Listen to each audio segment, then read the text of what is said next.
pagi. Pada video kali ini, Kami akan mempresentasikan hasil proyek Pancasila kelompok kami. untuk memenuhi nilai ujian akhir semester 1 mata kuliah Pancasila dengan mengangkat tema Ujaran kebencian di media sosial. Selamat menyaksikan. Halo semuanya, mari kita simak bersama presentasi dari kelompok 3 mengenai hasil proyek Pancasila tentang kegiatan sosialisasi ujaran kebencian di media sosial yang kami berikan kepada siswa-siswi MAN 2 Kota Padang kemarin. Nah, yang pertama kita simak dulu nih, apa identitas dan permasalahan yang kami angkat pada kegiatan tersebut. identitas dan permasalahan. Di era digital ini, media sosial telah menjadi platform utama untuk berkomunikasi dan bertukar informasi.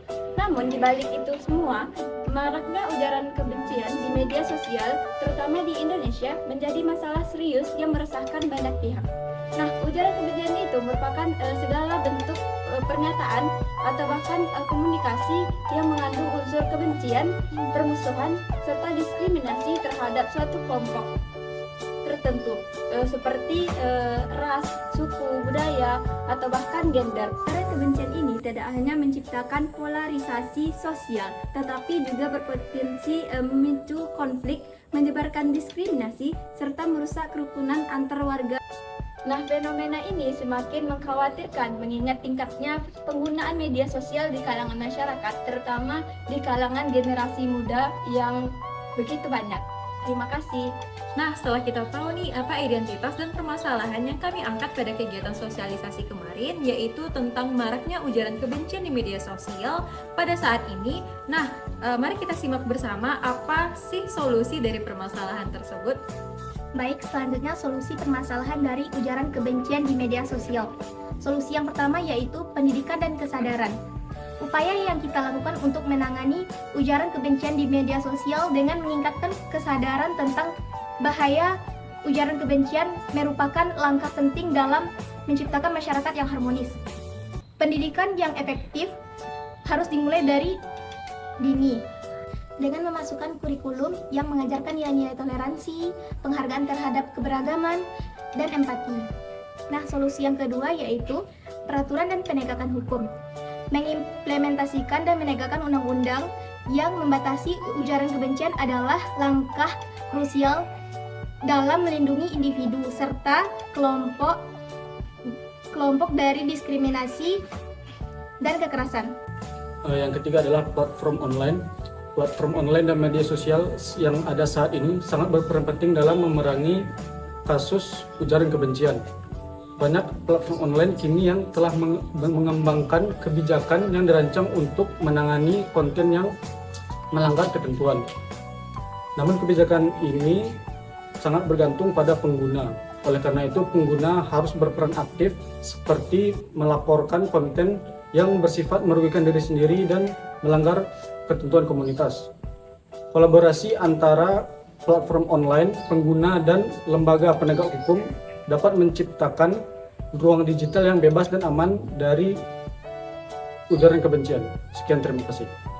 Nah, selanjutnya mari kita simak apa aja rangkaian kegiatan yang telah dilakukan oleh kelompok 3 pada saat kegiatan sosialisasi di MAN 2 Kota Padang kemarin. Baiklah, selanjutnya saya akan menjelaskan kegiatan yang telah kami lakukan. Yang pertama itu adalah pada tanggal 6 November 2024 kami meminta surat izin kepada pihak kampus untuk melakukan proyek ke suatu sekolah di Kota Padang. Selanjutnya pada tanggal 11 November 2024 kami melakukan diskusi kelompok untuk menentukan sekolah mana yang akan kami kunjungi dan juga persiapan untuk pelaksanaan proyek tersebut.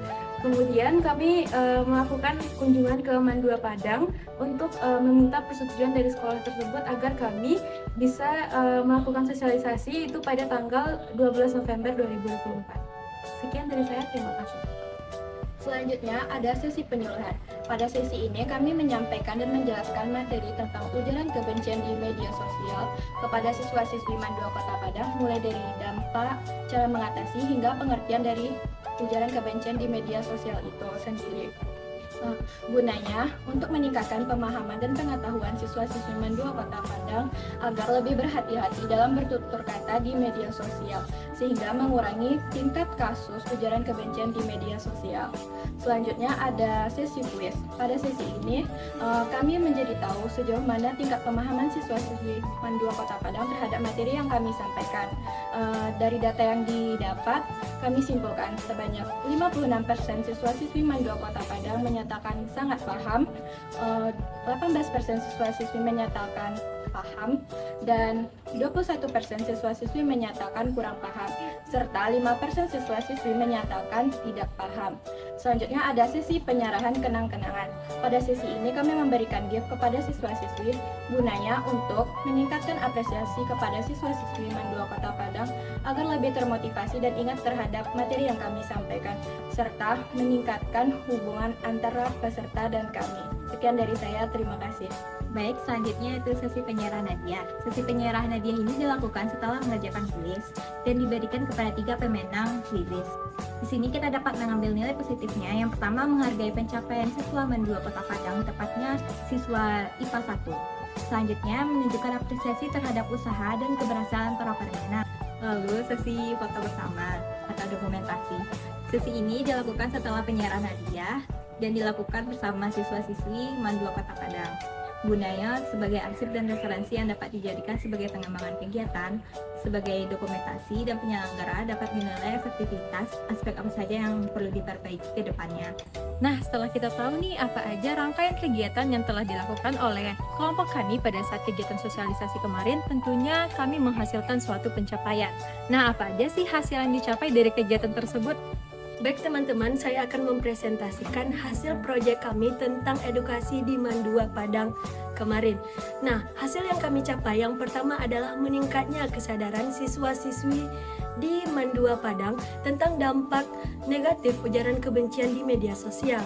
Nah, kegiatan yang kami lakukan kemarin itu berhasil memberikan pemahaman kepada siswa-siswi mengenai bahaya ujaran kebencian baik dari segi sosial maupun dari segi psikologi seseorang. Hal ini dapat membantu mereka untuk lebih berhati-hati dan lebih bijak dalam menggunakan media sosial tersebut. Adapun yang kedua, hasil yang telah kami capai adalah dapat mendorong siswa-siswi untuk memberikan komentar yang lebih positif di media sosial. Melalui penyuluhan dan diskusi, siswa-siswi termotivasi untuk menyebarkan komentar yang lebih membangun dan dapat memberikan contoh yang lebih baik ke depannya. Dan adapun hasil yang telah kami capai yang ketiga adalah membuka ruang diskusi untuk memberikan pandangan dan sudut pandang positif yang berbeda-beda dan bebas.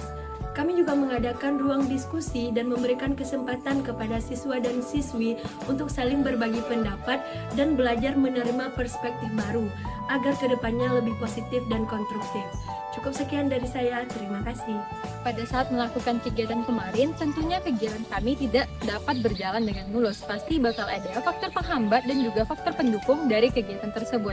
Nah, untuk mengetahui apa aja faktor penghambat dan juga faktor pendukung dari kegiatan kami kemarin, mari kita simak penjelasan berikut. Selanjutnya ialah faktor penghambat. Yang pertama ialah persetujuan dari pihak sekolah. Di sini kami agak memakan waktu lama karena pihak sekolah itu memberikan izin di waktu-waktu yang agak mepet. Yang kedua ialah waktu yang tidak dimungkinkan. Kami dikasih presentasi dari pihak sekolah ialah di hari Jumat, karena kami juga diberi waktu pada saat waktu pulang sekolah anak-anak yang berdepatan dengan waktu ibadah salat Jumat. Yang ketiga ialah waktu keadaan yang tidak memungkinkan. Dan di hari Jumat juga kami mempresentasi di cuaca cukup panas yang membuat kelas itu terasa hangat yang tidak kondusif di waktu itu.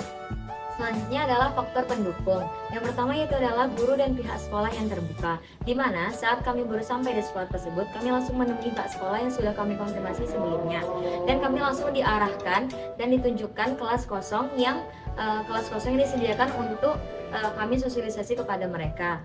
Nah, saat kami langsung dituntun dan diarahkan ke kelas tersebut, dan sampai di kelas tersebut kami dibantu mengkoordinir siswa-siswi di dalam kelas tersebut agar tidak langsung pulang saat bel pulang dibunyikan, melainkan mendengarkan sosialisasi dari kami terlebih dahulu. Yang kedua yaitu adalah fasilitas yang memadai. Nah, kebetulan saat kami sosialisasi kami memerlukan fasilitas berupa infokus, dan kebetulan di sana itu infokusnya tidak ada infokus tanam di dinding, melainkan harus dipinjam kepada pihak sekolah dan dibawa ke kelas dan dihidupkan di kelas tersebut. Dan saat kami menyampaikan apa yang kami perlukan yaitu infokus, pihak sekolah langsung mencarikan dan memberikan infokus tersebut kepada kami, sehingga fasilitas yang kami perlu itu didapat dengan baik. Yang ketiga yaitu adalah antusias dari audiensnya, yaitu dari siswa-siswa di kelas tersebut. Dan kebetulan kami diberikan kelas yang merupakan kelas unggul, di mana siswa-siswinya itu aktif dan sangat antusias mendengarkan materi dari kami. Dan saat kami memaparkan materi, mereka itu mendengarkan dan sedikit saja yang bermain HP. Kemudian saat kami memberikan gift dan memberikan games, mereka antusias, apalagi saat diberikan gift pena, mereka antusias sekali untuk meminta pena itu lebih dari satu. Dan saat games quizzes mereka juga antusias, karena saat game tersebut kami bilang kalau misalnya setelah ini ada pemenangnya dan akan diberikan hadiah. Setelah kita mengetahui apa aja faktor penghambat dan faktor pendukung dari kegiatan sosialisasi kemarin, tentunya kami mempunyai sebuah solusi dan tindak lanjut dari hambatan-hambatan tersebut. Nah, apa aja sih solusi dan tindak lanjutnya? Mari kita simak penjelasan berikut. Selanjutnya ialah solusi dan tindak lanjut. Dalam proses sosialisasi, solusi dan tindak lanjut merupakan langkah penting untuk mengatasi permasalahan yang muncul dan memastikan kegiatan mencapai tujuan yang diharapkan. Setelah mengidentifikasi masalah, solusi dirumuskan secara spesifik seperti perbaikan materi, metode penyampaian, atau koordinasi dengan pihak terkait. Tindak lanjut dilakukan melalui pengawasan evaluasi selama proses sesuai kebutuhan. Yang pertama ialah selalu follow up ke pihak sekolah 3 kali dalam seminggu. Rutin melakukan follow up sebanyak 3 kali dalam seminggu bertujuan untuk menjalin komunikasi yang konsisten dengan pihak sekolah.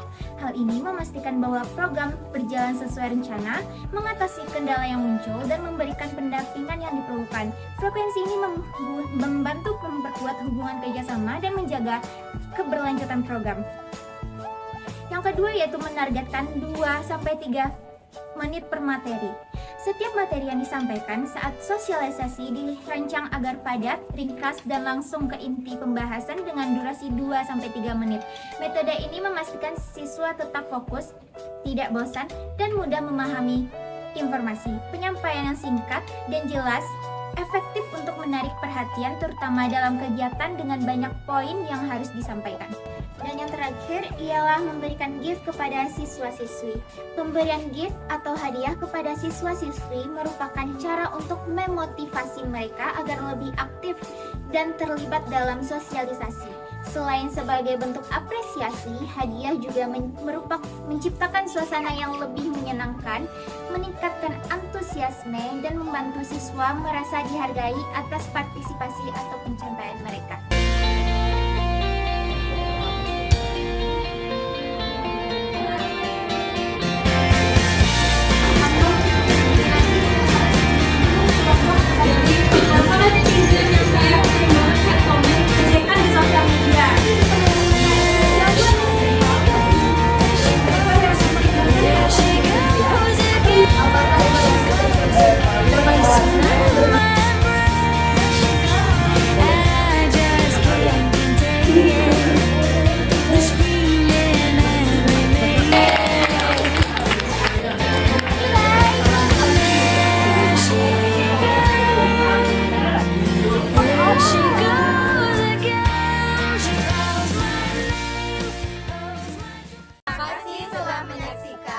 Assalamualaikum warahmatullahi wabarakatuh.